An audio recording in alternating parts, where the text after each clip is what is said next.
음주 뺑소니 혐의를 받는 가수 김호중 씨가 오늘 출국 금지된 가운데 경찰 소환 조사를 앞두고 있습니다. 김호중 씨는 어젯밤 공연을 마치고 나서야 열흘 만에 음주 사실을 시인했는데요. 경찰은 향후 수사 협조 여부가 신병 처리의 중요한 판단 요소라고 압박하고 나섰습니다. 백승우 기자가 취재했습니다. 가수 김호중 씨는 어젯밤 입장문을 통해 그동안 부인해온 음주 사실을 시인했습니다. 순간 잘못된 판단으로 실망감을 들여 죄송하다, 조사에 성실히 임하겠다고 했습니다. 음주운전 사실 자체가 점점 명확해지는 것에 대한 부담감이 구속의 가능성이 높아지는 상황으로 바뀌게 되는 거죠. 네. 부인하면 부인할수록. 이제 입장을 바꿔 혐의도 시인하고 자진 출석하겠다고 한 만큼 구속은 필요 없다고 항변하기 위한 전략이라는 겁니다.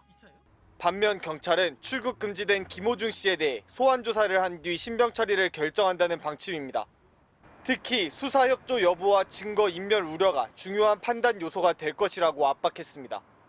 검찰 역시 이번 사건처럼 수사 및 공판 과정에서 사법 방해 행위가 있을 경우 엄정 대응하겠다는 방침을 내놓았습니다. 특히 음주 사고 후 의도적으로 술을 마셔 수사를 방해하는 행위에 대해선 형사처벌 규정을 신설해달라고 법무부에 건의했습니다.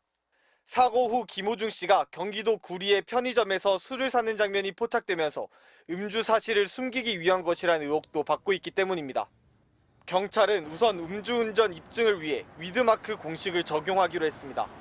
김 씨가 도주해 당시 측정치가 없는 만큼 마신 술의 양과 종류, 체중 등을 고려해 운전 당시 혈중 알코올 농도를 유추하는 겁니다. 하지만 이렇게 낸 수치가 재판에서 증거로 인정되지 않는 사례도 있습니다. 지난 2018년 방송인 이창명 씨의 음주운전 재판에서 위드마크 공식에 기반한 검찰 주장에 대해 법원은 합리적 의심은 들지만 증명되지 않는다며 음주운전 혐의는 무죄를 선고했습니다.